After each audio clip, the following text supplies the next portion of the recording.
يصلون على النبي يا أيها الذين آمنوا صلوا عليه وسلموا تسليما الصلاة والسلام عليك يا سيدي يا رسول الله وعلى آلك وأصحابك يا حبيب الله الصلاة والسلام عليك يا سيدي يا خاتم النبيين وعلى آلك وأصحابك يا أول النبيين ويا آخر النبيين مولاي صل وسلم دائما أبدا على حبيبك خیر الخلق کلہم۔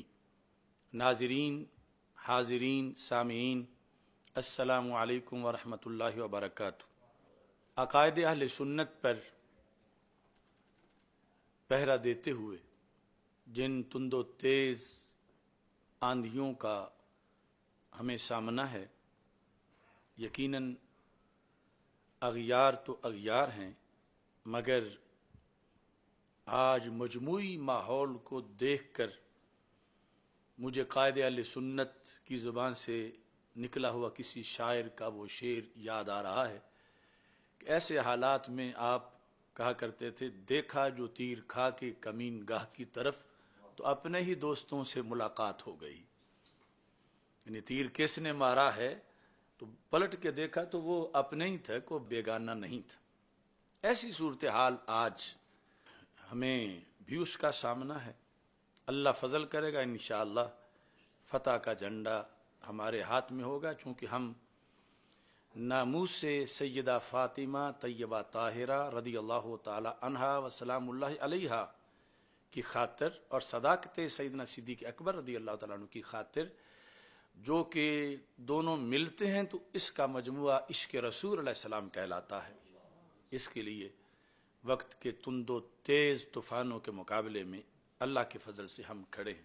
اب مزید گفتگو سننے سے پہلے آپ یہ کلپ سنیں اور اس کے بعد میں گفتگو آگے بڑھاتا ہوں۔ میرا یہی موقف ہے کہ یہ خطا تھی ہی نہیں۔ میں یہ نہیں کہتا کہ خطا ممکن نہیں ان سے، خطا یہ تو اہل سنت و جماعت کا اتفاق ہے کہ ان سے خطا ممکن ہے، خطا ممکن ہے، ہو سکتی ہے خطا ان سے، لیکن اللہ پاک اس کے اوپر اپنی حفاظت کی چادر جو ہے وہ تان کر تو اس خطا سے ان کو صاف کر دیتا ہے، ہاں جی، اس سے رجوع کروا دیتا ان کا، یا جو بھی طریقہ کار ہو۔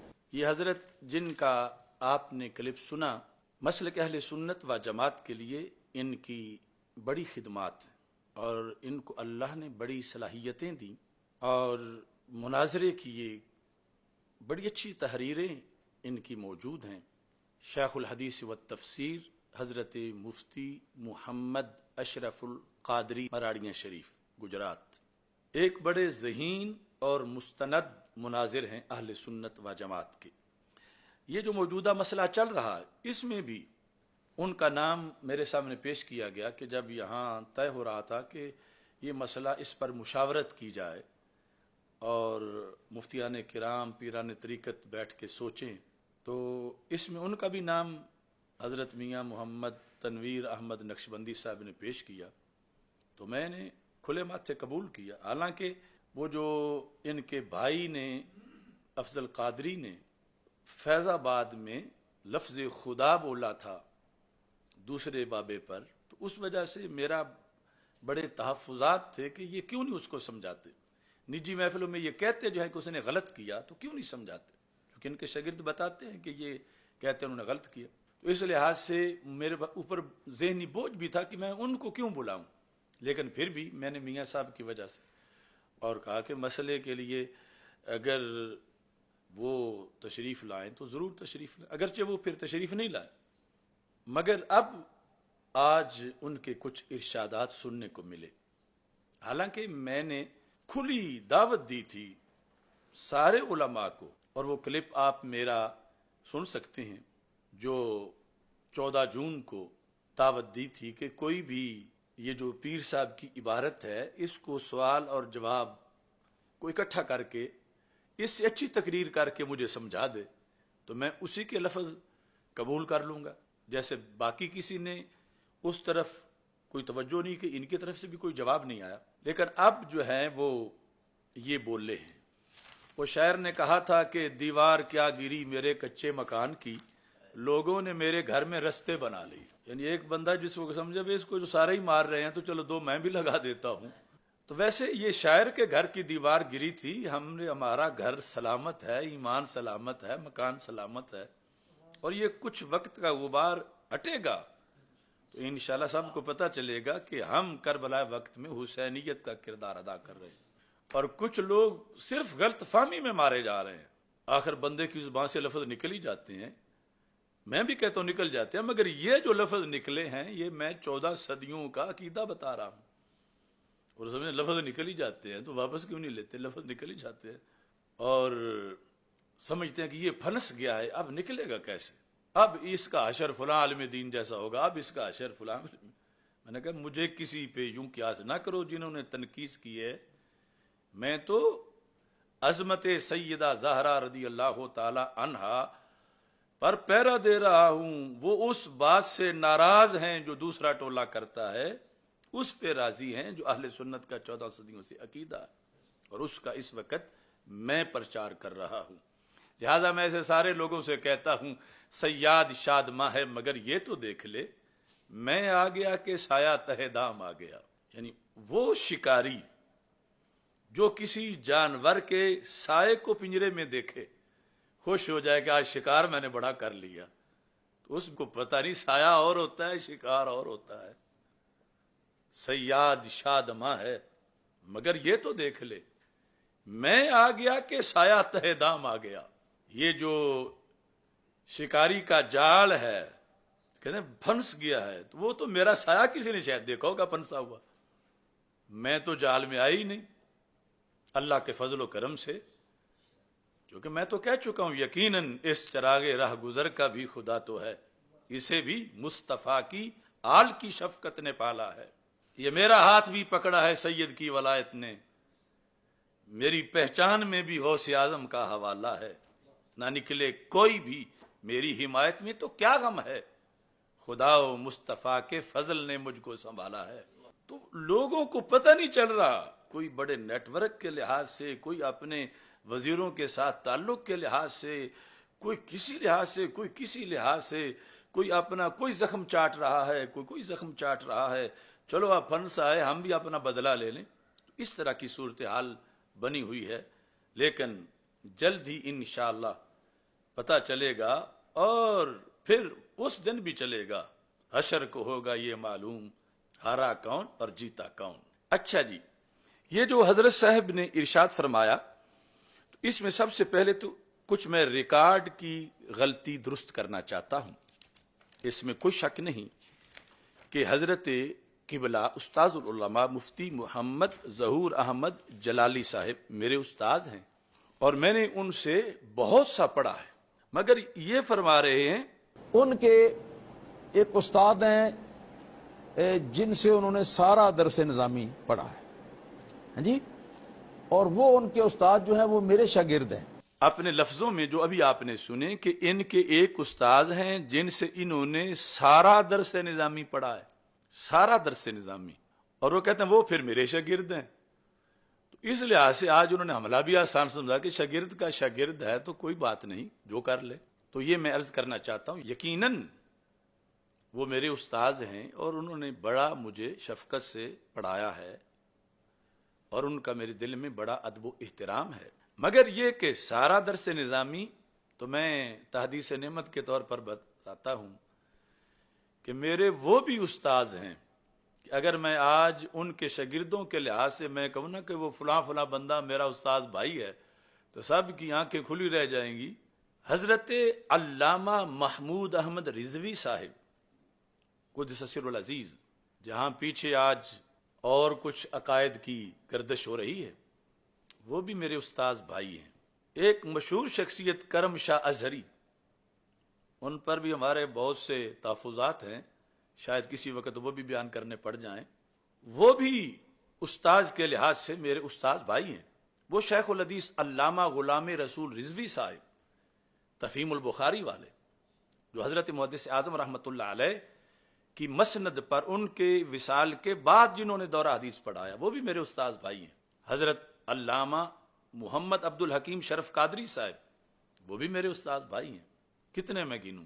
اور یہ کن استادوں کی میں بات کر رہا ہوں؟ ملک المدرسین حضرت علامہ عطا محمد بندیالوی چشتی گولڑوی قدس سر العزیز. بھکی شریف میں مرکز اہل سنت مرکزی جامعہ محمدیہ نوریہ رضویہ بھکی شریف میں مسلسل میرے اسباق کی خاطر انہیں رکھا گیا، اور 3 سال صرف میری سبق. استادوں کے پاس کسی کو ایک سبق مل جاتا تو وہ طالب علم یعنی یہ غنیمت سمجھتا کہ میرا ایک سبق مل گیا ہے مجھے، تو میں ایک سبق پہ گزارا کر لیتا ہوں، روزانہ کلاس میں ایک سبق میں شرکت، باقی سنتا رہوں گا. تو وہاں حضرت حافظ الحدیث رحمہ اللہ تعالی کے وصال کے بعد علامہ عطا محمد بندیالوی رحمہ اللہ تعالی کو خصوصی طور پر لایا گیا، اور یہ بہت بڑا قدم تھا بھکی شریف میں حضرت حافظ الحدیث رحمہ اللہ تعالی کے صاحبزادگان والا تبار کی طرف سے. اور یہ شرائط میں لکھا گیا تھا کہ قبلہ بندیالوی صاحب رحمۃ اللہ علیہ کے پاس 4 سبق میرے ہوں گے، اور جو ختم ہو جائے گی کتاب اس کی جگہ پھر چوتھی اس جگہ کوئی نئی کتاب میری شروع ہوگی.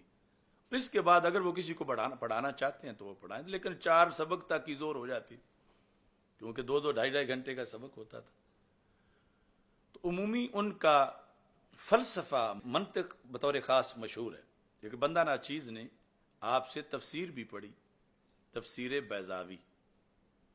بندہ ناچیز نے آپ سے حدیث بھی پڑھی، یعنی سبقن آدھی مشکات شریف اور آدھی پھر بعد میں دیگر اساتذہ سے پڑھی.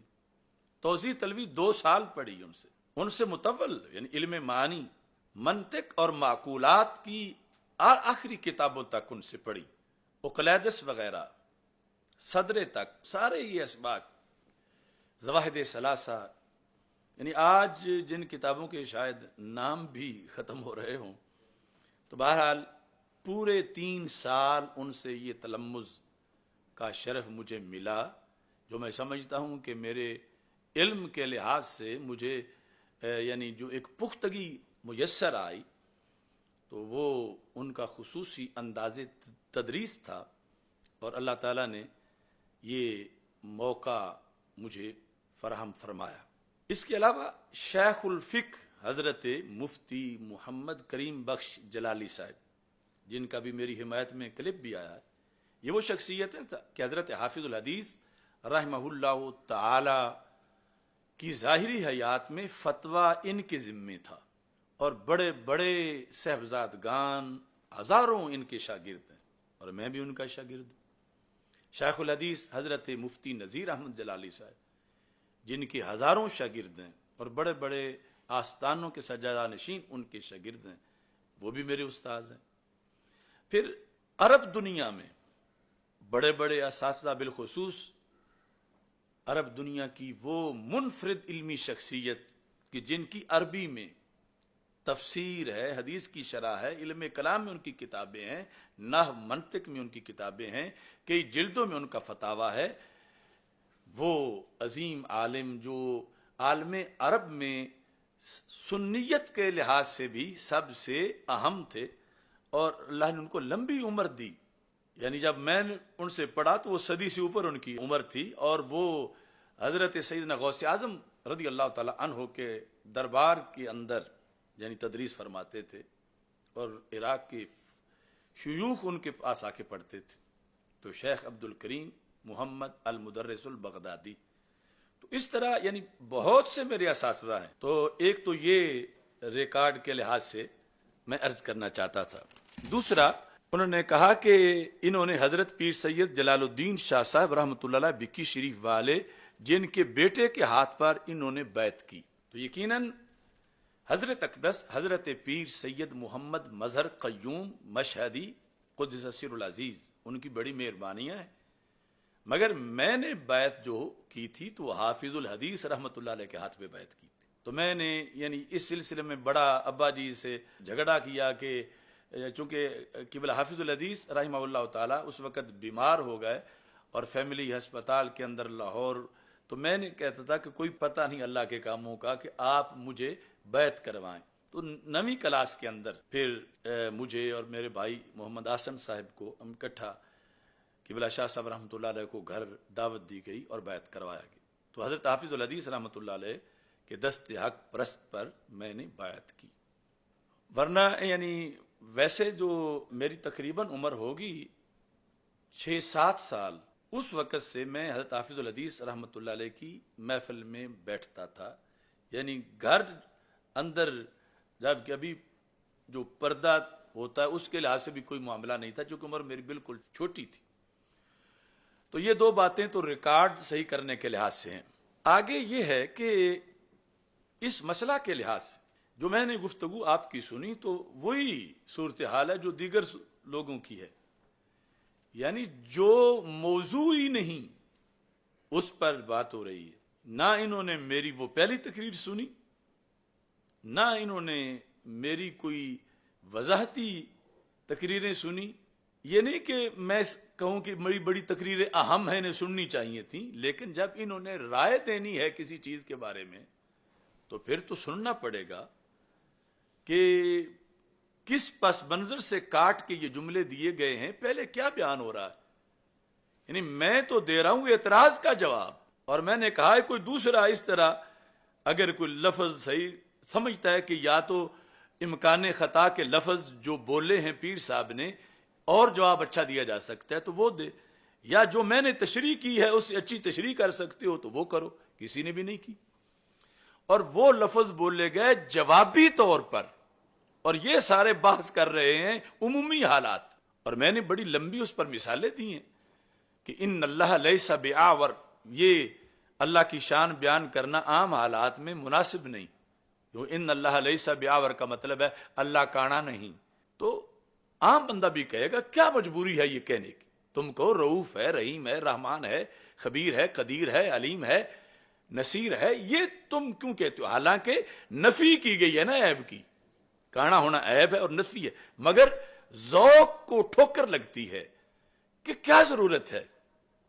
مگر رسول اکرم نور مجسم شفیع معظم صلی اللہ علیہ وسلم کی حدیث ہے بخاری کی، جس میں سرکار دو عالم صلی اللہ علیہ وسلم نے یہ خود فرمایا ہے. تو اب جب سرکار نے فرمایا تو اب نامناسب نہیں، کیوں فرمایا ہے جواب دیتے ہوئے. اس وقت یہ لفظ مجبوراً بولنے پڑے تو ہمیں بھی یہ لفظ مجبوراً ہی بولنے پڑے. اس وقت کیسے کہ ہمارے آقا صلی اللہ علیہ وسلم دجال کا رد فرما رہے تھے، اور دجال کے رد کے لحاظ سے یعنی وہ آپ نے فرمایا وہ کہے گا میں اللہ ہوں، تو آپ فرماتے انہ اعور وان اللہ لیس بآور، یہ کانا ہے، دجال تو کانا ہے اور اللہ تعالیٰ تو ایسا نہیں ہے.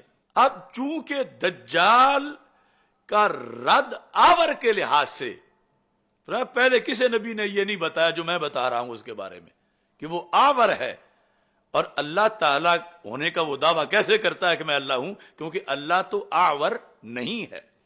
تو اس بنیاد پر وہی لفظ جو عام حالات میں نامناسب تھا، مگر جب سرکار نے بولا تو اب کیسے کوئی تصور کرے کہ نامناسب ہے.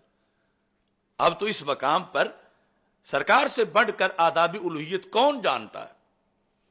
تو یہ سارے حضرات نے سمجھے ہی نہیں کہ میں کس محاذ پہ لڑ رہا تھا، وہ میں نے یہ لفظ بولے، میں کس کا جواب دے رہا تھا. کاش کہ یہ سن لیتے تو انہیں پتا چلتا کہ اس خاردار وادی سے گزرنا کیسے ہے اور یہ کہاں سے گزر رہا ہے. یعنی ایک ہے نا عام حالات میں گلی سے چلتے ہوئے عام بڑے سٹائل سے گزرنا عام چال میں، اور ایک ہے کہ جہاں کانٹے دار جھاڑیاں ہیں، بڑا مشکل رستہ ہے، اور کوئی کہے کہ یہ کیوں نہیں سیدھا ہو کے کیوں نہیں چل رہا ہے، سیدھا ہو کے چلے، یہ کیوں کبھی ادھر ہوتا ہے کبھی ادھر ہوتا ہے. اسے پتہ نہیں کہ آگے رستے میں سے گزرنا کیسے ہے، کتنا خطرناک رستہ ہے، اور وہ گزرنے کی غلطیاں نکال رہا. تو مقام یہ تھا، مقام جواب، تصفیہ مابین سنی و شیعہ. میں یہ حوالہ دے کے اوپر بحث کر رہا تھا، اور جب یہ بات ہوئی تو 40 سے زائد علماء و مشائخ بیٹھے تھے. شیوخ الحدیث تھے، پیران طریقت تھے، سادات کرام تھے، مجمع میں روافض بھی بیٹھے تھے، تو کیا کسی کا بھی ذہن حاضر نہیں تھا؟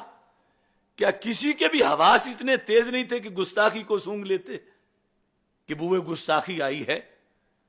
کیونکہ سارا مضمون ان کے سامنے تھا اور بعد کا کوئی حصہ کاٹا نہیں گیا تھا، تو کسی کو کوئی معمولی سا خیال بھی نہیں آیا. کسی نے نہ اس وقت کہا، نہ دوسرے دن کہا، نہ ایک مہینے بعد کہا، نہ آج تک کہا. تو جب یہ حصہ کاٹ کر پھر اسے خود گستاخی بنا کر اس رافضی لونڈے نے پیش کیا، تو اس کے بعد دیکھو یعنی پراپوگنڈے کا کتنا اثر ہوتا ہے. ان میں سے کسی نے بھی یہ نہیں کہا کہ اس کی کو تقریر تو سنو، پہلے بیان کیا ہو رہا ہے. اور وہ اس نے فوراً جو بعد میں جملہ بولا ہے کہ جب سیدہ پاک رضی اللہ تعالی عنہا نے رسول پاک صلی اللہ علیہ وسلم کی حدیث سنی تو جن کے جگر کا ٹکڑا تھیں انہی کے فرمان کے سامنے سر تسلیم خم کر لیا. اس میں بیان تھا کہ یہ شرطیں کتنی ہیں اس میں، اور نعرہ پھر بھی ہے بے خطا بے گناہ سیدہ زہرا رضی اللہ تعالیٰ عنہا، کہ جواب دینے کی مجبوری ہے. اور خطا اجتہادی ہے، وہ بعد والے لفظ کچھ کہتے ہیں تم نے ساتھ بولنا تھا، حالانکہ حدیث شریف میں لما اقترف آدم الخطیئۃ ہمارے آقا علیہ السلام کا فرمان ہے مستدرک للحاکم میں، اور اعلی حضرت رحمۃ اللہ علیہ نے فتاوی رضویہ شریف 30ویں جلد میں اس کا ترجمہ کیا ہے کہ جب حضرت آدم علیہ السلام نے خطا کا ارتکاب کیا، اب ساتھ اجتہادی نہیں لکھا ہوا، لیکن چونکہ اصول یہ ہے کہ انبیاء علیہ السلام سے اجتہادی خطا ہوتی ہے، لیکن میں نے تو ذکر کیا تھا صرف خطا اجتہادی ہی نہیں بلکہ اس کی اگلی قسم بھی ذکر کی تھی کہ خطا اجتہادی کی دو قسمیں ہوتی ہیں. ایک وہ ہوتی ہے جو برقرار رہتی ہے، حضرت سیدنا امیر معاویہ رضی اللہ تعالی عنہ کی جو خطا اجتہادی تھی، جو کہ عیب نہیں تھی، گناہ نہیں تھا، ایک ثواب تھا، مگر وہ خطا اجتہادی برقرار رہی. مگر ایک خطا اجتہادی وہ ہوتی ہے جو برقرار نہیں رہتی، اور پھر اس کی دو قسمیں ہیں. ایک وہ ہے جو سریع الزوال ہے، دوسری وہ ہے جو بطیء الزوال ہے، یعنی زائل ہوتی ہے، ایک یہ فوراً ہو جاتی ہے، دوسری یہ ہے کہ کافی دیر کے بعد ہوتی ہے. تو میں نے تو سیدہ طیبہ طاہرہ رضی اللہ تعالی عنہا کے مقام و مرتبہ کے پیش نظر اگلا جملہ بول کے کہ جب حدیث سنی تو سر تسلیم خم کر لیا کہ خطا اجتہادی تھی، اجتہادی کی وہ قسم جو باقی نہیں رہتی، پھر اس کی وہ قسم جو دیر سے نہیں سریع الزوال فوراً زائل ہو جاتی ہے. یہ جملہ میرا میں ہفتہ بعد نہیں بول رہا، اسی تقریر میں ہے، کیونکہ میں 14 صدیوں کا عقیدہ بیان کر رہا تھا، اور ان لوگوں نے سمجھا کہ شاید سبقت لسانی سے لفظ نکل گیا ہے اور اب ضد کر بیٹھا ہے، واپس نہیں لے رہا. تو یہ معاملہ تھا کہ کس پس منظر میں نے بولا، اپنی طرف سے بھی نہیں، پھر پیر صاحب کی عبارت پیش کر کے اس کی تشریح میں بولا. تو یہ جو اٹھتا ہے ارشد سید کاظمی شاہ صاحب زیدہ شرفہ سمیت وہ سمجھانا شروع ہو جاتا ہے کہ خطا کی نسبت کرنے کی ضرورت نہیں، مسئلہ فدق تو ویسے بھی بیان ہو سکتا ہے. میں کہتا ہوں یہ تو ہمارا موضوع ہی نہیں. میں خود کہتا ہوں کہ سیدہ پاک رضی اللہ تعالی عنہا کا ذکر کرتے ہوئے لفظ خطا کی کوئی نسبت کی ضرورت ہی نہیں. اور ابھی میں بتاؤں گا یہ جو میرے ناصح ہیں مفتی محمد اشرف القادری مجھے تو نصیحت کر رہے ہیں کہ کوئی ضرورت نہیں، آپ نسبت کر گئے ہیں، اور نسبت بھی اس بات اور وقوع والی کر گئے ہیں. اس رستے میں جو نکلے گا پتہ تو اس کا چلے گا. تو اب یہاں پر میں نے جواب دیتے ہو کیا تھی صورتحال روافض کا جو اعتراض ذکر کیا، اور میں یہ سمجھتا ہوں کہ شاید حضرت سیدنا پیر مہر علی شاہ صاحب رحمۃ اللہ علیہ نے جب یہ لکھا اس کے بعد اتنے سالوں میں شاید جو اس وقت زندہ لوگ ہیں ان میں سے کسی نے بھی کبھی یہ جواب نہیں دیا. اعتراض کر کے دیا ہوتا تو انہیں پتا ہوتا کہ یہاں سے گزرنے کی مشکلات کیا ہیں. عام چال نہیں، یہاں خاص رستہ ہے، تو یہاں عام چال کے تقاضے نہ دیکھو، یہاں مجبوری ہے جواب کی. حملہ ہے پورے دین پر. کیا حملہ ہے کہ روافض اس کے ذریعے سیدنا صدیق اکبر رضی اللہ تعالی عنہ کی خلافت زائل کرنا چاہتے ہیں. یہ باقاعدہ ان کی دلیلوں میں لکھا ہے، شرح مقاصد جو ہمارے عقیدے کی کتاب اس کی 8ویں جلد میں، کہ ان کی چوتھی دلیل یہ ہے کہ حضرت صدیق اکبر رضی اللہ تعالیٰ عنہ خلیفہ نہیں، معاذ اللہ. کیوں؟ وہ کہتے ہیں ان میں خلافت کی اہلیت نہیں. تو انہوں نے پہلا کیا بننا تھا، یہ تو چوتھا بھی نہیں بن سکتے معاذ اللہ، ان میں اہلیت نہیں. کیوں اہلیت نہیں؟ فدق کے مسئلہ سے. تو وہ کہتے ہیں کہ چونکہ آیت تطہیر جو ہے وہ حضرت صدیق اکبر رضی اللہ تعالیٰ عنہ کے بارے میں نازل نہیں ہوئی، وہ آیت تطہیر انما یرید اللہ والی. تو وہ کہتے ہیں سیدہ پاک رضی اللہ تعالیٰ عنہا تو معصومہ ہیں، ابو بکر صدیق غیر معصوم ہیں. تو سیدہ پاک رضی اللہ تعالی عنہ معصومہ ہیں تو وہ تو خطا کر ہی نہیں سکتی. یہ روافض کا نظریہ، یعنی ان کے نزدیک معصوم اجتہادی خطا بھی نہیں کر سکتا، اور ان کے نزدیک معصوم کا درجہ نبی سے بھی اوپر ہے معاذ اللہ. اب وہ یہ کہہ رہے ہیں کہ سیدہ پاک رضی اللہ تعالی عنہا تو معصومہ ہیں، وہ تو خطا کر ہی نہیں سکتی، اور ابو بکر صدیق معصوم نہیں رضی اللہ تعالیٰ عنہ، اور وہ خطا کر سکتے ہیں. تو سیدہ پاک رضی اللہ تعالی عنہا کا تو فرمان نبی علیہ السلام کی طرح ہے چونکہ معصومہ ہیں. تو پھر ابو بکر صدیق رضی اللہ تعالیٰ عنہ کو تو اگلے لمحے ہی ماننا چاہیے تھا، کیونکہ سیدہ پاک تو خطا کر ہی نہیں سکتی. اب جب انہوں نے نہیں مانا، نہیں دیا، تو معذلہ کہنے لگے انہوں نے ظلم کیا. اور پھر آگے لا ینال عہد الظالمین آیت پڑھ کے کہتے ہیں ظالم بندہ تو خلیفہ بن ہی نہیں سکتا. تو جب وہ تھے معاذ اللہ ظالم تو ان کا جمع کیا ہوا قرآن کیسے صحیح ہو سکتا ہے؟ یہ فدق سے قرآن تک عملہ ہے. اس کا ذکر کر کے میں جواب دے رہا تھا. اب ان میں سے کوئی بندہ جن میں پہلے بھی کہا کہ تم دلیل جو دی اس کے ساتھ ملا کے جواب، کیونکہ سوال جواب میں ماخوذ ہوتا ہے. مثال کے طور پر آپ جس وقت یہ کہتے ہیں تمہارے پاس قلم ہے، تم کہتے ہو نہیں، اگرچہ تم یہ نہیں کہا کہ قلم نہیں یہ نہیں بولا، صرف نہیں کہا، تو جس کا سوال تھا وہی جواب میں بھی ہوگا. یہ نہیں ہو سکتا کہ وہ نہیں کہہ کے کہہ رہا ہے میرے پاس روٹی نہیں، کیونکہ جب پوچھا سوال قلم کا گیا ہے تو جواب میں بھی وہ چیز ماخوذ ہوگی. تو اس بنیاد پر حضرت سیدنا پیر میر علی شاہ صاحب رحمۃ اللہ علیہ کا جو جواب ہے وہ دلیل کے ساتھ ملا کر کوئی ذکر کرے تو پھر بتایا کہ وہ میرے والی تشریح کے علاوہ کیا تشریح کرتا ہے. یعنی جب وہ پورے دین پہ حملہ کر رہے ہیں لفظی اس طرح کہ چونکہ سیدہ تو خطا کر ہی نہیں سکتی، معصومہ ہیں، اور ابو بکر صدیق رضی اللہ تعالیٰ عنہ معصوم نہیں ہیں، تو انہوں نے نہیں دیا تو پھر معاذ اللہ ظلم کیا. اب پیر میر علی شاہ صاحب ظلم کی نفی کرنا چاہتے ہیں، وہ یہ نہیں رہنے دینا چاہتے کہ یہ جھوٹا اعتراض حضرت صدیق اکبر رضی اللہ تعالیٰ عنہ پہ برقرار رہے. تو جب وہ سوال میں کہتے ہیں وہ خطا نہیں کر سکتی تو نہیں کر سکتی تو ابو بکر صدیق ظالم ہے معاذ اللہ. تو اب حضرت پیر میر علی شاہ صاحب کو مجبوری تھی کہ کہتے کر سکتی ہیں، یہ امکان خطا انہوں نے ذکر کیا، یہ تھی مجبوری، ورنہ جواب ہی نہیں ہو سکتا. تو انہوں نے بار بار 4 بار اس کا ذکر کیا کہ ہم آیت تطہیر مانتے ہیں، مگر آیت تطہیر کا یہ مطلب نہیں کہ ان سے خطا نہیں ہو سکتی. 4 بار انہوں نے لکھا. کیوں؟ اب یہ تھا جواب اس کے بغیر بن نہیں سکتا تھا. تو اس بنیاد پر یعنی جس مقام کی بحث ہو رہی ہے اس کی طرف دیکھتا ہی کوئی نہیں، اور مجھے نصیحت کر رہے ہیں کہ اس کے بغیر بھی ذکر ہو سکتا ہے. اور میں حیران ہوں کہ یہ بڑے محترم ہے مفتی محمد اشرف القادری، لیکن ان کو کسی نے غلط رستے پہ ڈال دیا، اور وہ مجھے پتا ہے کہ کیسے کس نے کیا، لیکن یہ جو لفظ بول گئے ان سے تو بڑا مسئلہ بن گیا ہے. سب سے پہلے تو یہ مجھے سمجھانا چاہتے تھے کہ خطا کی نسبت نہ کرو، حالانکہ جہاں انہوں نے سمجھا ہوا ہے کہ میں نے کی وہاں میں نے کی نہیں، وہاں تو میرے نزدیک خود بھی جائز نہیں. 2 مرحلوں میں کہ مطلقاً ذکر ہو یا باغ فدق کا ذکر ہو، میرے نزدیک تو یہ جوابی طور پر پورا دین بچانے کے لیے، اور وہ بھی مشروط، وہ بھی خاص نیک معنی میں، اچھے معنی میں. اور ان کا ذرا آپ یہ کلپ سنیں. میرا یہی موقف ہے کہ یہ خطا تھی ہی نہیں.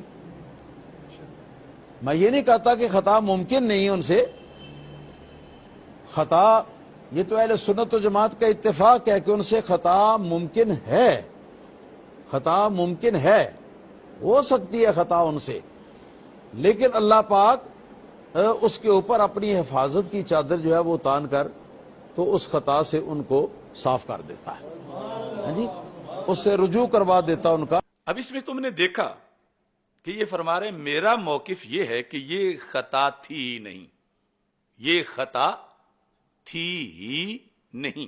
میں یہ نہیں کہتا کہ خطا ان سے ممکن نہیں، ان سے خطا تو اہل سنت و جماعت کا اتفاق ہے کہ خطا ممکن ہے۔ اب نسبت کی ہے یا نہیں کی؟ ان سے یعنی سیدہ طیبہ طاہرہ رضی اللہ تعالی عنہا سے، کہ ان سے اتفاق اہل سنت کا کہ خطا ممکن ہے۔ تو اول تو یہ جو جملہ یہ بول رہے ہیں اسی پر ہی دیکھیں کہ کتنی گالیاں ان کو پڑیں گی، کہ یہاں تو اب ایسے لوگ بھی ہیں سنیوں کے اندر جو شمار ہوتے ہیں، وہ کہتے ہیں سیدہ پاک تو ہیں ہی معصومہ، اور یہ عقیدہ جو بتا رہے ہیں لیکن بات صحیح کر رہے ہیں، لیکن چونکہ میرے والے رستے پہ آئے ہوئے ہیں میرا رد کرنے کے لیے، تو حصہ ان کو بھی اب ملنا شروع ہو جائے گا اس پر کہ خطا ممکن ہے۔ آگے کیا ہے؟ ہو سکتی ہے خطا ان سے، لیکن اللہ پاک نے اس کے اوپر اپنی حفاظت کی چادر جو ہے وہ تان کر تو اس خطا سے ان کو اللہ تعالی صاف کر دیتا ہے۔ صاف کسے کیا جاتا ہے؟ یعنی صاف کے لفظ میں ایک تقاضا ہے، صاف کے عمل سے پہلے وہ ماننا پڑے گا۔ معاذ اللہ ثم معاذ اللہ ثم معاذ اللہ۔ آپ یہ کہتے ہیں میں نے برتن صاف کر دیا ہے، آپ کہتے ہیں میں نے چادر صاف کر دی ہے، قطع نظر سجدہ پاک کے مقام کی علیحدہ ایک مثال کے طور پر لفظ صاف کے لحاظ سے، تو صاف کرنے سے پہلے تو ملوث معاذ اللہ ماننا پڑے گا، تو وہ تب ہوگا جب خطا کا وقوع ہوگا، ورنہ صاف کرنے کی کیا ضرورت ہے؟ تو یہ صاف والا لفظ کیوں بولا؟ اور پھر اگلا لفظ تو معاذ اللہ اتنا خطرناک بول دیا، وہ کیا ہے؟ اس سے یعنی جو کچھ ہوا اس سے اللہ رجوع کروا دیتا ہے، رجوع کروا دیتا ہے۔ نکلے تھے مجھ سے رجوع کروانے، معاذ اللہ ثم معاذ اللہ ثم معاذ اللہ، تو پہنچ کہاں گئے کہ سیدہ پاک رضی اللہ تعالیٰ عنہ سے رجوع کی بات کر رہے ہیں، کہ یہ عقیدہ ہے کہ اللہ تعالیٰ ان پر حفاظت کی چادر تان دیتا ہے، اور اگر کوئی ایسی چیز ہو جائے تو اللہ ان سے رجوع کروا دیتا ہے۔ یہ پھر ایک بار یہ جملہ سنیں، میرا یہی موقف ہے کہ یہ خطا تھی ہی نہیں۔ میں یہ نہیں کہتا کہ خطا ممکن نہیں ان سے، خطا یہ تو اہل سنت و جماعت کا اتفاق ہے کہ ان سے خطا ممکن ہے، خطا ممکن ہے، ہو سکتی ہے خطا ان سے، لیکن اللہ پاک اس کے اوپر اپنی حفاظت کی چادر جو ہے وہ تان کر تو اس خطا سے ان کو صاف کر دیتا ہے، ہاں جی، اس سے رجوع کروا دیتا ان کا۔ تو اس سے رجوع کروا دیتا ہے، اس سے رجوع کروا دیتا ہے، یعنی جو کام ہوا اس سے رجوع کروا دیتا ہے۔ تو رجوع کس سے کروایا جاتا ہے؟ نیکی سے۔ رجوع کا لفظ مستلزم ہے کم از کم نامناسب کو، اس کے بعد ہے خطا۔ تو رجوع ماننا یہ مجھے سمجھانے اچھا نکلے ہیں کہ کوئی چیز ان کے ذمے مان گئے ہیں تو پھر ہی کہتے ہیں کہ اللہ رجوع کروا دیتا ہے، باقی نہیں رہنے دیتا۔ تو یہ میرا جملہ سن کے ہی تو آپ سمجھ جاتے کہ میں کیا کہہ رہا ہوں، میں نے تو رجوع والا بولا ہی نہیں، میں نے تو فوراً بول دیا کہ جب جن کے جگر کا ٹکڑا تھیں ان کی حدیث سنی تو سر تسلیم خم کر لیا، اور آپ کہہ رہے ہو رجوع کروا دیتا ہے اللہ تعالیٰ، تو کچھ ہوتا ہے تو پھر رجوع کروا دیتا ہے، یہ جملہ آپ نے کیسے بولا؟ اور اب دیکھتے ہیں کہ اس پر آپ کو کتنی گالیاں پڑتی ہیں۔ رجوع کا لفظ سیدہ طیبہ طاہرہ رضی اللہ تعالی عنہا کے بارے میں بول دیا کہ اللہ نے ان پر حفاظت کی چادر جو تان رکھی ہے، یعنی محفوظ عن الخطا ہے، تو محفوظ عن الخطا کا آپ یہ ترجمہ کر رہے ہیں کہ تو اس خطا سے اب اگلے لفظ سارے بتاتے ہیں کہ آپ ان کا وقوع مان رہے ہو، تو اس خطا سے ان کو صاف کر دیتا ہے. تو پہلے خطا مانی نا، پھر صاف کر دیتا ہے، اس سے رجوع کروا دیتا ہے. پہلے خطا مانی، وقوع خطا، امکان ہی نہیں صرف، اور پھر ان کا یا جو بھی طریقہ کار ہو تو خطا تو تھی ہی نہیں، کیونکہ رجوع جو ہو گیا ہے. خطا تو تھی ہی نہیں، کیوں؟ رجوع تو رب نے کروا دیا ہے. تو وہ جو لفظ میں نے فوراً ساتھ بول دیے تھے، تو میرے ذمہ اب بھی تو ڈال رہے ہو کہ میں خطا مان رہا ہوں. میں نے تو جو مشروط وقت میں یہاں، آپ تو کوئی جواب ہی نہیں دے رہے شیعوں کو، ویسے ہی آپ نے یہاں تک کہہ دیا. تو میں نے تو جوابی طور پر سیدنا مہر علی شاہ صاحب رحمۃ اللہ علیہ کے لفظوں پر بات کرتے ہوئے جوابی طور پر مشروط طریقے سے، خاص معنی میں کہ جس کو صاف کرنے کی ضرورت ہی نہیں، جہاں رجوع کی ضرورت ہی نہیں، وہ چیز مانی تھی، اور وہ بھی یک لمحہ. اور پھر جب سنا تو قبول کر لیا. اس واسطے میں کہتا ہوں یہ تیسرے مرحلے میں بھی میں تو وہ بیان کر کے بھی میرا دل اور میری زبان یہی کہہ رہی ہے بے خطا بیدا زہرا رضی اللہ تعالی عنہ. اور آپ تو رجوع تک پہنچ گئے کہ اللہ ان سے رجوع کرواتا ہے. یا تیسرا کوئی اور طریقہ ہے کہ اللہ اس خطا سے ان کو کیسے صاف کرتا ہے. یہ شہادت گاہ الفت میں قدم رکھنا ہے. لوگ آسان سمجھتے ہیں مسلمان ہونا، اس لیے کوئی نہیں نکلا وہ پیر میر علی شاہ صاحب رحمۃ اللہ علیہ کی عبارت کو سمجھانے کے لیے. ابھی سید اسد صاحب کو بھی میں نے دیا ہوا ہے ہوم ورک. تو میں قبلہ مفتی صاحب مفتی محمد اشرف القادری حافظہ اللہ تعالی سے بصد ادب یہ پیش کر. اب یہ میرا کوئی نہ کہ یہی میرے ذمہ لگایا ہوا ہے کہ انہوں نے بڑی بے ادبی کی ہے بزرگوں کی. میں تھوڑی سی اس کی بھی وضاحت کر دوں کہ میرا یہ طریقہ ہے کہ جب کوئی بڑا مہمان آتا ہے تو میں گیٹ پہ استقبال کرتا ہوں. ہم نے تیاری کی اور صرف یعنی تقریباً وہ جو بڑا ایئر کولر جنریٹر والا ہوتا ہے جس سے پورا حال ٹھنڈا ہو، حالانکہ لگے ہوئے تھے اے سی. تو میں نے کہا کہ ٹھنڈے ماحول میں بات ہو بزرگوں سے، فروٹ کا اہتمام، مشروبات کا اہتمام، کھانے کا اہتمام، یہ سب کیا بے ادبی تھی؟ اور پھر ہم نے نشستیں بنائی، حالانکہ یہ جس کرسی پہ میں بیٹھا ہوں یہ ایک ہی ہے ادھر. تو میں نے کہا کہ اونچی میز ہو اور کرسی اور میں بیٹھوں اس طرح تو مجھے زیب نہیں دیتا.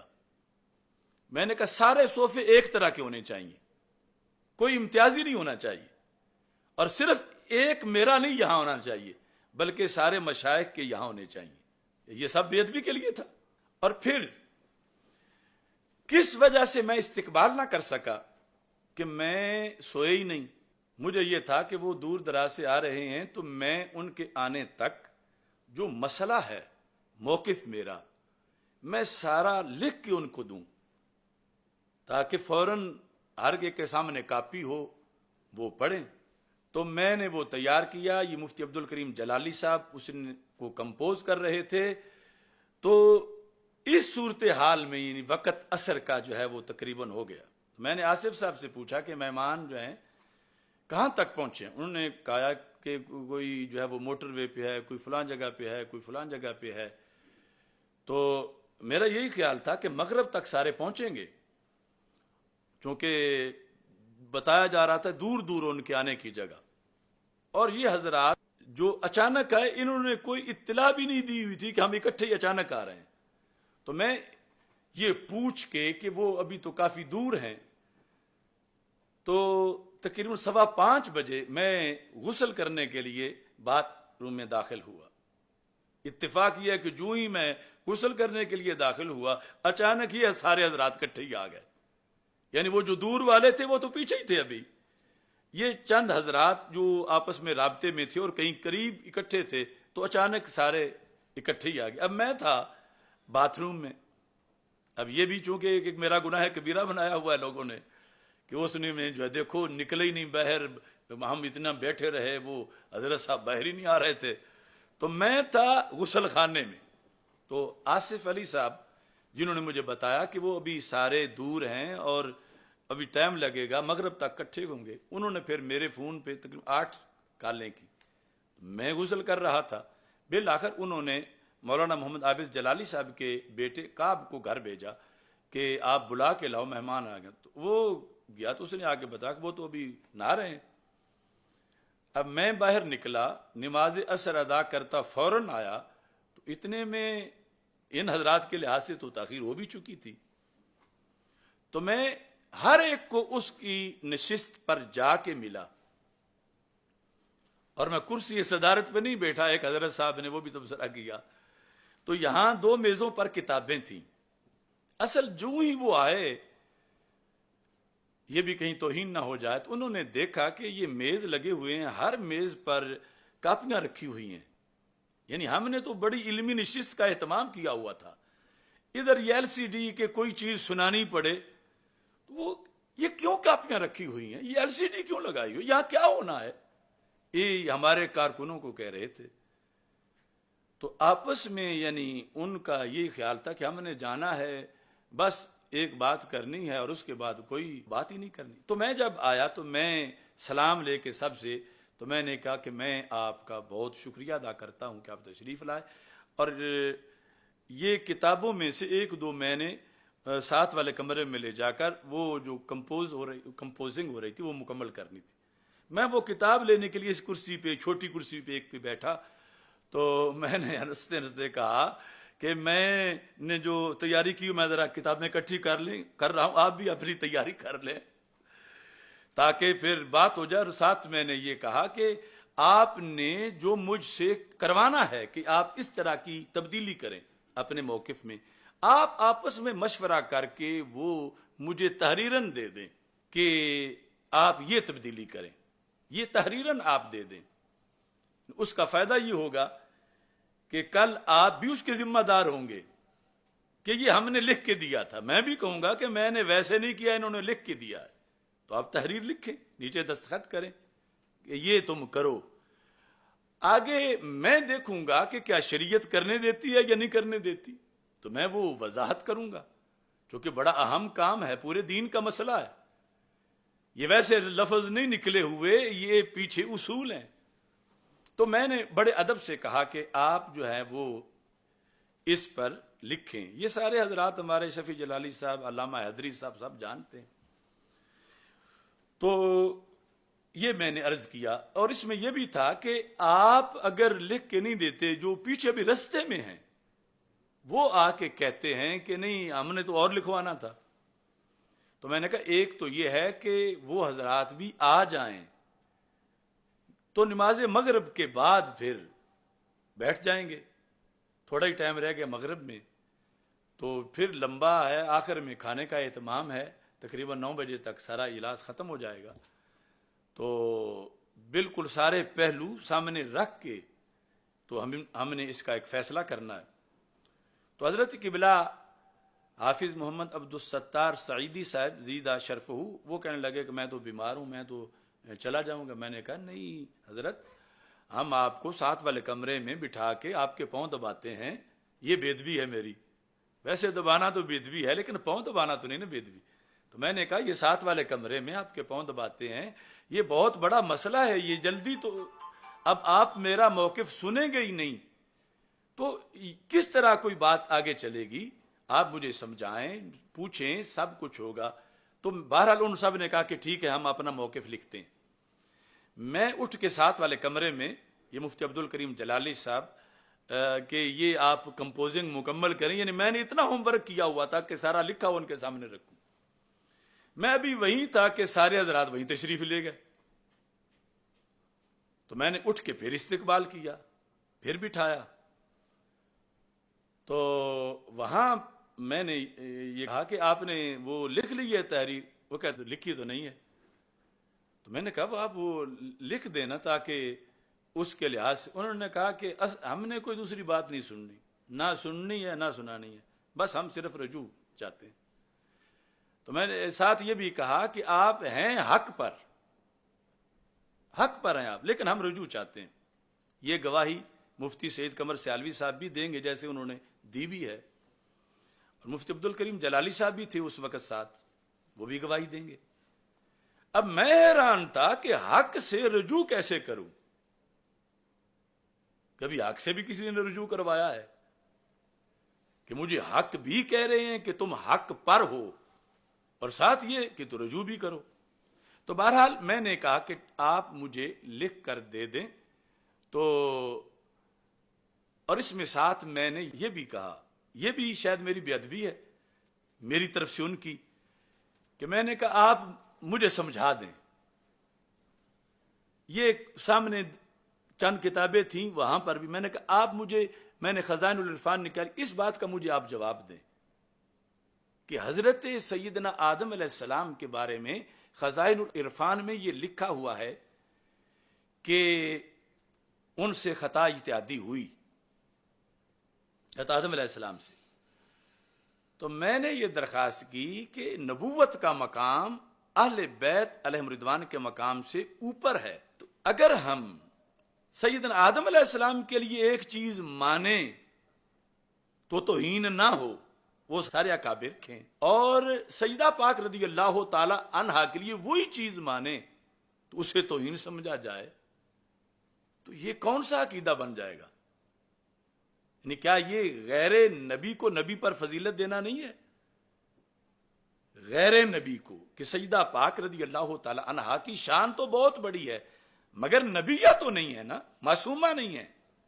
اب معصوم عن الخطا حضرت آدم علیہ السلام سے جو چیز جس کا وقوع مانا جا رہا ہے، خطا اجتہادی کا وقوع، ادھر سیدہ پاک رضی اللہ تعالی عنہا سے اس کی نفی کو لازم قرار دیا جا رہا ہے کہ نفی کرو، رجوع کرو، اگر تم اس کی نسبت کرو گے تو گستاخ بن جاؤ گے، تو پھر یہ تو دوسرے معنوں میں جا کے جو ہے وہ یہ عقیدہ بنے گا کہ معاذ اللہ کہ جس طرح لفظی غیر نبی کو نبی پر ترجیح دیتے ہیں وہی بات لازم آ جائے گی۔ تو اس کی وضاحت ہو جائے، میں نے کہا یہ میں رجوع کر کے سائڈ پہ ہوتا جاؤں گا، اگر غلطی قرار دے کر رجوع کروں گا کہ بولا غلط گیا تھا، میں توبہ کرتا ہوں، میں رجوع کرتا ہوں، میں کہا یہ فوراً آگے جو پیچھے 14 صدیوں کے امام ہیں بات ادھر جائے گی، ان کی کتابوں سے وہ دکھائیں گے کہ یہ چیز جو سیدہ پاک رضی اللہ تعالی عنہا کے لیے توہین ہے تو پھر آدم علیہ السلام کے لیے بطریق اولا توہین ہوگی، جو کہ نبوت تو اونچا مقام ہے۔ تو پھر تمہارے فلاں فلاں فلاں فلاں بزرگ جو ہیں 2 4 نہیں ہزاروں، انہوں نے تو لکھا ہوا ہے، تو پھر ثابت کرو انہوں نے رجوع بھی کیا تھا، اگر رجوع تو ظاہر ہے کہ رجوع کسی نے بھی نہیں کیا ہوا کیونکہ انہوں نے صحیح لکھا ہوا ہے۔ تو پھر جب رجوع ثابت نہیں ہوگا تو جو مجھ پہ فتویٰ لگ رہا ہے وہ سب پہ لگے گا معاذ اللہ۔ یہ گھر کی تو بات نہیں، یہ تو پھر چوک میں دنیا میں روافظ کہیں گے، خوارج کہیں گے، قادیانی کہیں گے کہ تم ہمیں کہتے ہو جس بیس پر تم نے جلالی کو کہا ہے کہ وہ رجوع کرے وہ غلط ہے، بات اسے واپس لو غلط قرار دے کر، تو پھر وہ جو جلالی بولے تو غلط ہے تو یہ فلاں فلاں اکابر بولے تو وہ کیوں غلط نہیں؟ میں نے کہا اتنا لمبا دروازہ کھولنا چاہتے ہو؟ یہ سوچ سمجھ کے مجھے یہ بھی کہا گیا کہ آپ یہ لکھ دیں کہ یہ فلاں فلاں فلاں لوگوں نے مجھے یہ کہا تو میں نے اس طرح کر دیا۔ میں نے کہا یہاں بڑی بالیقین آپ کا مقام و مرتبہ ہے، مگر مجھے قرآن کہتا لا تازر وازرۃ وزر اخری، کہ قیامت کے دن یہ بات نہیں چلے گی کہ اگر مثلا کوئی گناہ ہو گیا آج عقیدے کے لحاظ سے، تم کہتے ہو ہم ذمہ دار ہیں، تو پہلے تو مجھے اس کی پوری سزا ملے گی کہ ان معاملات میں دوسرا کوئی ذمہ اٹھا ہی نہیں سکتا، تم نے ایسا کیوں کیا؟ تو یہ ایسا تو نہیں ہوگا، یہ کوئی پلاٹ پرمٹ کا کوئی رستے کا تو مسئلہ نہیں، یہ مسئلہ ہے دین کا۔ تو اس بنیاد پر یعنی یہ جو معروضات جو ہیں میں نے ان کے سامنے پیش کی، اور پھر میں نے یہ کہا کہ آپ مجھے جو حکم فرمائیں میں وہ ماننے کو تیار ہوں۔ میں نے کہا میں آپ کے قدموں پہ ہاتھ رکھ کے، یہ بے ادبی ہے کہ میں نے قدموں پہ کہا، قدموں پہ ہاتھ رکھ کے میں وہ مانوں گا، صرف یہ ہے کہ ایک ہی شرط ہے کہ وہ جو کچھ آپ کہیں وہ شریعت کے خلاف نہ ہو، وہ عقیدے کے خلاف نہ ہو۔ اب جس انداز میں نے بات کی تو ایک وہ بہت بڑا شرارتی ہے، وہ کسی کو فون پہ بتا رہا تھا کہ انہوں نے کہا کہ اگر میں گستاخ ہوں تو سارے اکابر گستاخ ہیں، پہلے آپ ان سے توبہ کروائیں۔ اب بات میں کتنا فرق ہے کہ اگر میں نے غلطی سمجھ کے اس کو مجھ سے لیا تو دنیا کہے گی کہ یہی تو فلاں فلاں کی کتاب میں نبیوں کے لیے لکھا ہوا ہے، تو اب ان کا جواب دو، یہ لازم آئے گا۔ تو ہمیں کوئی کام کرنے سے پہلے سارا جائزہ لینا چاہیے۔ یہ تھی وہ بات کہ جس کو یہ حضرت صاحب کی بلا مفتی محمد اشرف القادری بھی بڑا مجھے بار بار بے ادبی کا تانا دے کے کر رہے ہیں کہ انہوں نے جی بے ادبی کی، انہوں نے کوئی کہتا بدتمیزی کی۔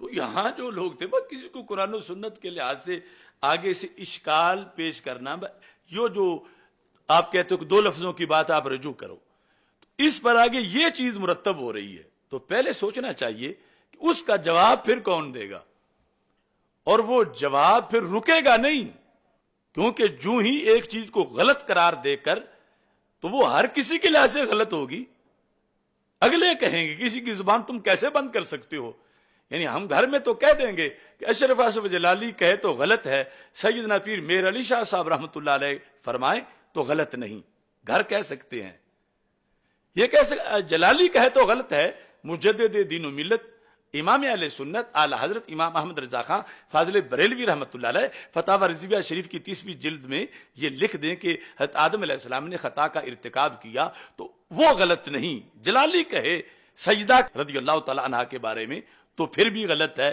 اگرچہ وہ حضرت آدم علیہ السلام کے بارے میں ارتکاب اور خطا کے ساتھ اجتہادی کا لفظ بھی نہیں، وہ لکھ دیں پھر وہ غلط نہیں، چونکہ وہ ایک بڑی شخصیت، یہ گھر تو ہم کہہ سکتے ہیں، مگر اس دین پر تو ہر کوئی باس کرے گا، قادیانی بھی، یہودی بھی، نصرانی بھی، ناسبی بھی، خارجی بھی، رافضی بھی، تو کون جواب دے گا کہ جو اس بندے کے لحاظ سے غلط ہے تو دین تو سب کا ایک ہے، تو وہ سب کے لحاظ سے غلط ہے، ان کا رجوع بتاؤ، رجوع نہیں تو پھر معاذ اللہ وہ جو جملہ میرے بارے میں بولا جا رہا ہے وہ سب کے بارے میں وہ بولیں گے معاذ اللہ۔ تو یہ تھا کہ جو کروانا چاہتی ہو وہ لکھ کے دو، اور اس کی دو وجہ تھی تاکہ ریکارڈ رہے، اور پچھلے جو ہیں ان سے بھی رابطہ کر لو یا ان کو آ لینے دو، اور مغرب کی نماز پڑھ کے پھر آرام سے بیٹھ کے جو ہے یہ کرتے ہیں۔ تو یہ تھا سارا معاملہ جس کو پتہ نہیں کیا سے کیا بنا کر پیش کیا گیا، اور میں کبھی بھی یہ وضاحت نہ کرتا اگر اتنے بڑے بڑے آدمی جو ہیں وہ معاذ اللہ حقائق کے خلاف باتیں کرنا نہ شروع ہو جاتے تو مجھے کوئی اس وضاحت کی ضرورت نہیں تھی۔ تو یہ تھا پس منظر اور یہ سارا معاملہ تھا۔ اب یہ جو حضرت صاحب جو ہیں ان کو میں یہ تصفیہ پیش کر رہا ہوں، اور یہ یعنی جو میرے ان سے ریکویسٹ ہے، یہ پہلی ریکویسٹ یہ ہے کہ وہ حضرت صاحب جو کہ بات انہوں نے خود شروع فرما دی، تو تصفیہ کی عبارت میں پڑھ کر انہیں دعوت فکر دے رہا ہوں کہ وہ کل ہی بڑے ادب سے، ہزار ادب سے سر جھکا کے دعوت دے رہا ہوں کہ وہ کل ہی اس پوری عبارت کو پڑھ کے مخالف کی دلیل اور حضرت سید صاحب کا جواب ان کو اپنے لفظوں میں بیان کر کے کہ یہ دلیل ہے ان کی اور یہ اس کا جواب ہے، اپنے لفظوں میں، چونکہ یہ ہے پورے دین کی حفاظت، اور یہ جواب دینا حضرت سیدنا صدیق اکبر رضی اللہ تعالیٰ عنہ کی صداقت کو ووٹ دینا ہے موقع پر، جو زمانہ آج مانگ رہا ہے،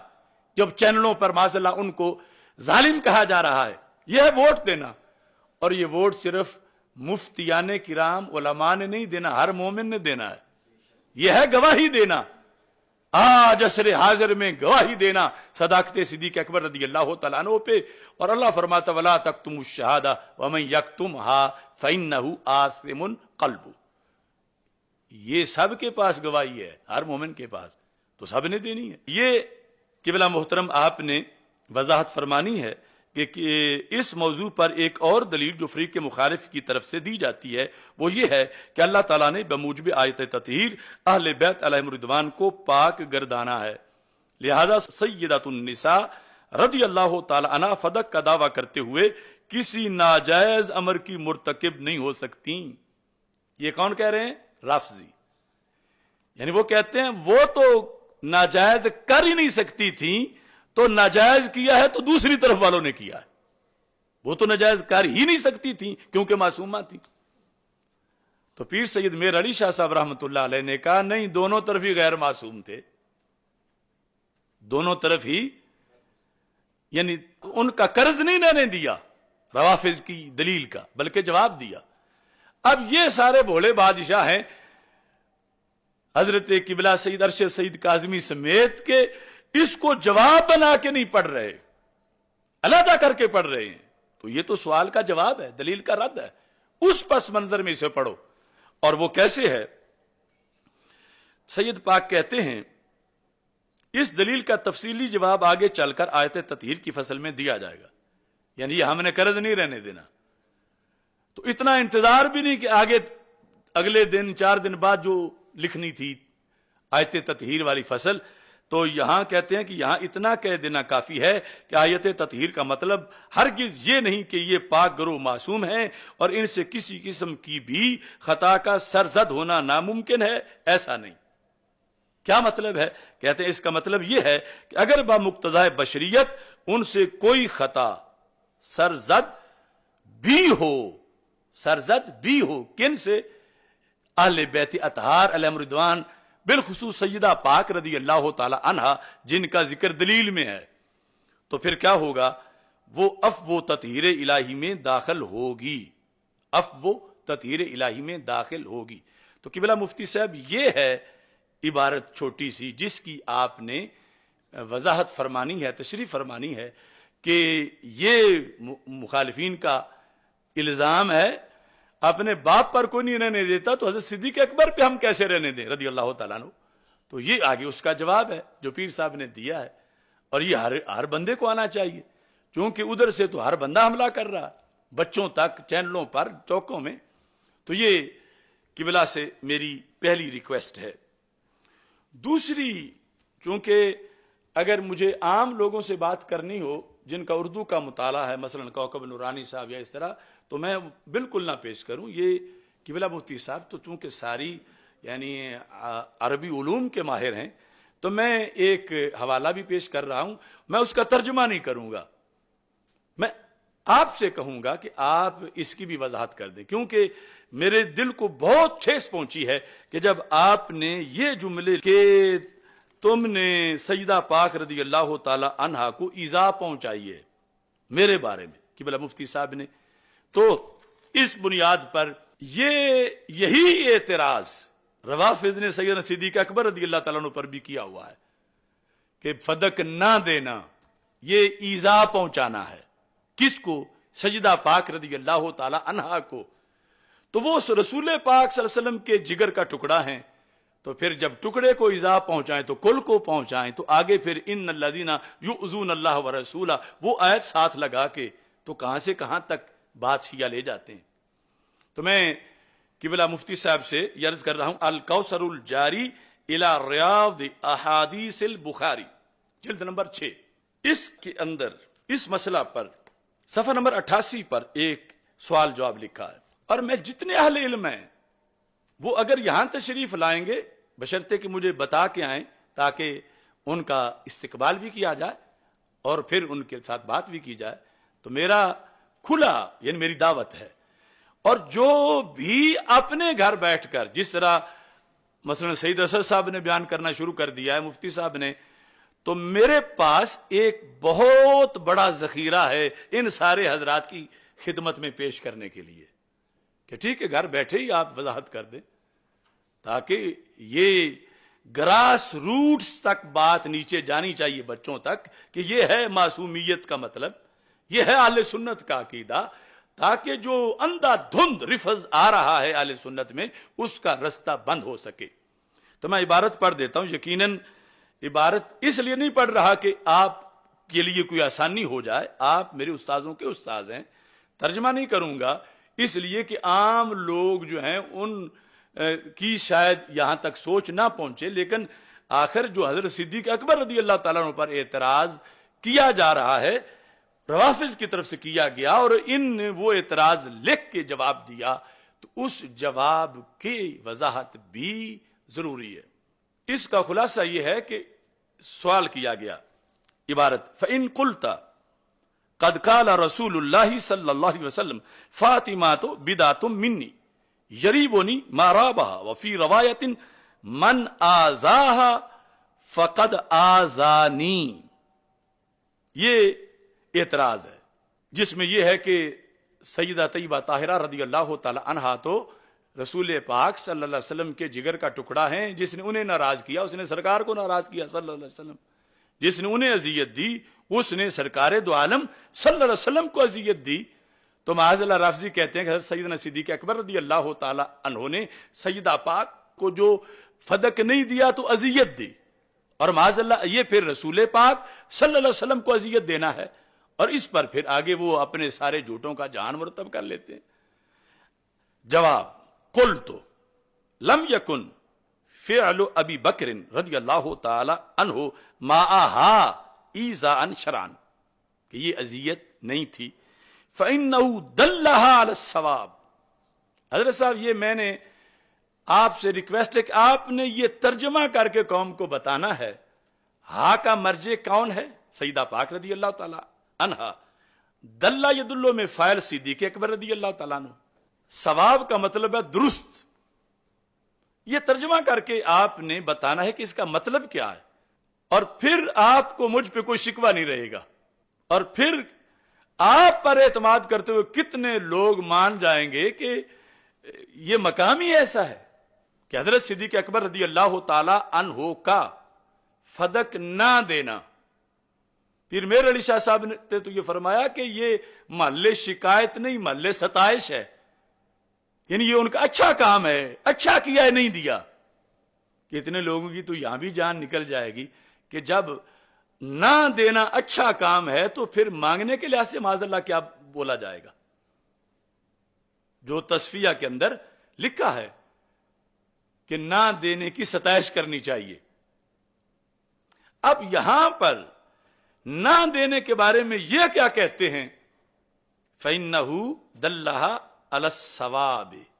اور اگر ایک عام جو بات ہے کہ جب سیدہ پاک رضی اللہ تعالی عنہا نے مانگ ہی لیا تھا تو دے دیتے، کیا ہو جاتا ہے، یہ عام ہے۔ اور کچھ خواص کی یہ بات ہے کہ خصوصی اختیارات بھی ہوتے ہیں خلیفہ کے، تو ان کے تحت دے دیتے۔ جواب اس کی وضاحت وَلَوْ أَجَابَهَا إِلَى سُوَالِهَا كَانَ مَعْصِيَةً، اگر سیدہ پاک رضی اللہ تعالی عنہا کے دعوے پر سیدنا صدیق اکبر رضی اللہ تعالیٰ عنہ دے دیتے تو کیا ہوتا؟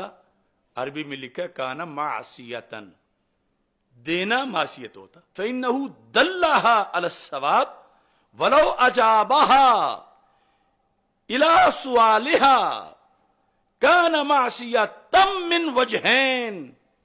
اگلا جملہ میں صرف اس میں سوال رکھوں گا، وضاحت اس کی مفتی صاحب کی بلا کریں گے کہ جو دینا معصیت تھا تو اس کے مانگنے پر کون سا لفظ ہم ادب سے بول سکتے ہیں؟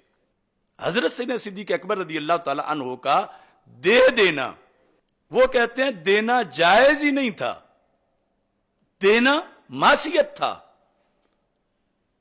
اب اس کے مقابل میں جو صورتحال ہے وہاں لفظ کی بلا مفتی صاحب نے سلیکٹ کر کے ہماری رہنمائی کرنی ہے۔ اب آگے کہتے ہیں معصیتم من وجہین، دو طرح سے معصیت تھی، میں لفظ معصیت ہی بول رہا ہوں۔ الاول مخالفت امر رسول اللہ صلی اللہ علیہ وسلم و ابطال صدقاتہ، الثانی انہ کان ما یعطی لفاطمہ رضی اللہ تعالی عنہا مالا حراما بلا خلاف۔ کروڑوں سلام ہوں سیدہ طیبہ طاہرہ رضی اللہ تعالی عنہا کی ذات گرامی کو، بے گناہ بے خطا سیدہ زہرا رضی اللہ تعالی عنہا۔ لیکن قبلہ مفتی صاحب اب یہ جو دونوں سوال اور جواب میں دو وجہ بتائیں کہ دو لحاظ سے دینا معصیت تھا، اب یہ قوم کو سمجھانا آپ پہ قرض ہے، کیونکہ آپ نے خود یہ مسئلہ چھیڑ دیا اور یہ سمجھا کہ شاید سبقت لسانی سے ہو گیا ہے، نہیں، ہم نے نور ایمانی سے بات کی ہوئی ہے، اور یہ بہت ہم نے ذخیرہ رکھا ہوا ہے. ہم فضا میں کھڑے ہو کے بات نہیں کر رہے کہ طوفان بڑا تیز ہے تو کیا ہوگا. جب ہم مضبوط مقام پہ اللہ کے فضل سے کھڑے ہیں اور بہت لمبا چوڑا مطالعہ کر کے یہ موضوع بیان کیا تھا، اور یہ زلزلہ ہے باطل کے ایوانوں میں تہران تک، بلا وجہ نہیں. 2 دنوں میں 4 دنوں میں قومی اسمبلی ہر طرف قراردادیں منظور. اس کے پیچھے ایک بات ہے کہ ہماری ضرب سے کہاں کہاں تک درد ہوتا ہے. اب یہ حضرت قبلہ مفتی صاحب زیدہ شرفہ، اللہ آپ کو مزید صحت عطا فرمائے. کروڑا ادب سے میری یہ درخواست ہے، اور ایسی درخواست میں مزید حضرات کے سامنے بھی پیش کروں گا جو بھی اس موضوع پہ بولیں گے، چونکہ بڑے بھی ہیں. رہنمائی فرمائیں، مجھ سے معافی منگوائیں، میں معافی مانگوں، میں توبہ کروں. بوئے خطا بھی ہو جو میں نے کہا تو میں کروڑ بار توبہ کروں، لیکن میرٹ ہونا چاہیے. مستقبل میں اگلا جو معاملہ ہے باقی امت کا 14 صدیوں کا، وہ بھی سامنے ہونا چاہیے. یہ جو کتابوں میں لکھا ہوا ہے اس کا بھی لحاظ ہونا چاہیے. یہ تو نہیں کہ کہو کہ نہیں یہ عام بات ہے، کتابوں میں لکھا کا کسی کو آتا ہے، تو کچھ لوگوں کو آتا بھی ہے.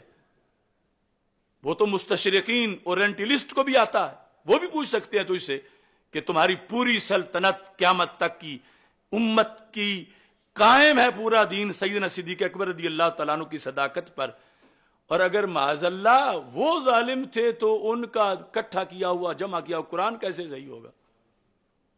یہ تو ہر کوئی پوچھ سکتا. تو یہ دوسری ریکویسٹ تھی اس الکوثر الجاری کے لحاظ سے. اب ظاہر ہے کہ میں یہ جواب نہیں ان سے سنوں گا کہ میں عمر بڑی ہو گئی ہے اور میں بیمار ہوں، میں کچھ بتا نہیں سکتا. یقیناً وہ ایسا نہیں فرمائیں گے اور جواب دیں گے. تیسری بات جو بڑی ہی اہم ہے، میں حیران ہوں کہ میں نے تو 14 صدیوں کے اصول پر بات کی، مجھ پہ فتوے بھی لگے، وہ کیا کیا گالیاں دی گئیں. جو بیگانے ہیں وہ تو اپنی جگہ، وہ کالے کالے تو ویسے ہی ایسے ہیں، لیکن یہ جو سنی اپنے آپ کو کہلواتے ہیں، اور ان میں بڑے بڑے اساتذہ ہیں، بڑے بڑے مفتیان کرام ہیں، تو کیا اللہ کا ہی کوئی حق نہیں بندوں پر؟ میں کب سے چیخ چلا رہا ہوں کہ جنازوں کا معاملہ ہے. اگر یہ باب فیض آباد میں جنہوں نے ایک نے دوسرے کو خدا کہا، دوسرے نے قبول کیا، اگر یہ یوں ہی مر گئے تو ان کا جنازہ کون پڑے گا؟ فتاوی رضویہ میں تو یہ ایسا بندہ مرتد ہو جاتا، اس کے پیچھے جماعت نہیں ہوتی، اس کا نکاح تجدید کرنی پڑتی ہے اس کی.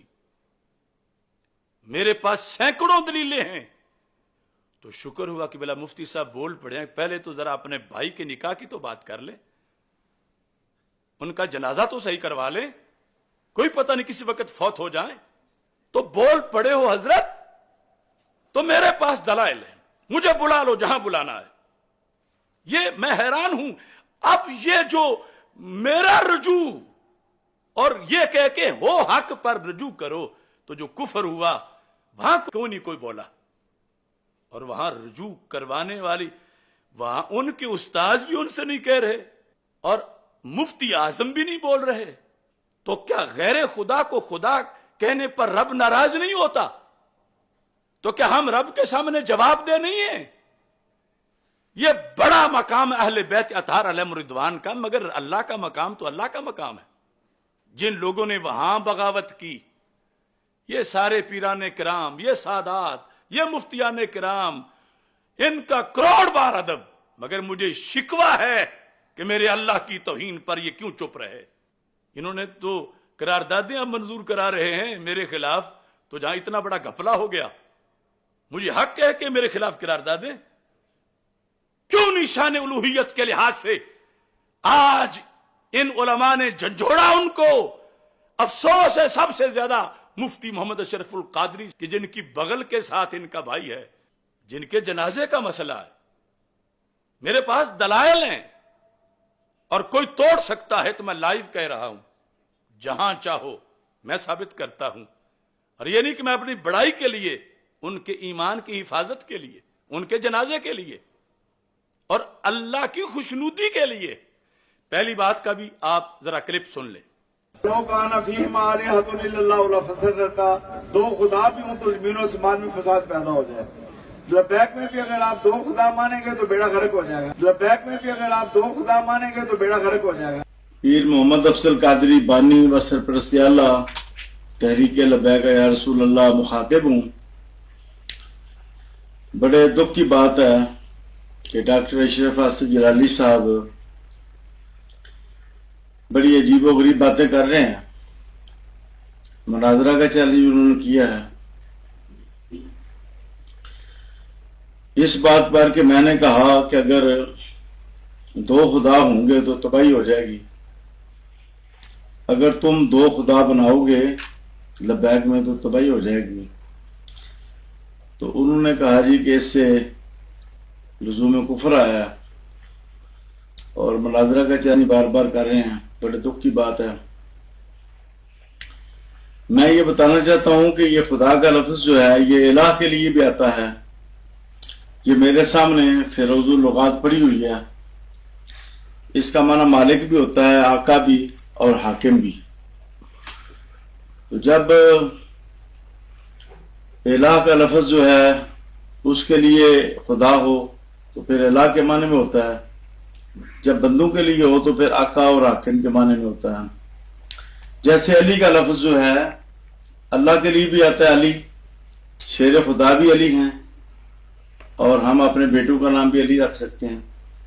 داتا اللہ بھی ہے اور داتا حضرت داتا گنج بخش بھی ہیں۔ تو بعض الفاظ ایسے ہوتے ہیں کہ وہ اللہ کے لیے بھی استعمال ہوتے ہیں، مخلوق کے لیے بھی استعمال ہوتے ہیں۔ یہ دیکھا تم نے کہ کیسے غیر خدا کو خدا کہا گیا، اور لفظ خدا پر میں فتاوی رضویہ شریف سے 10 فتوے دکھا سکتا ہوں کہ پوچھا گیا اعلی حضرت سے جو مولا علی کو خدا کہے، آپ نے فرمایا وہ کافر ہے، مرتد ہے۔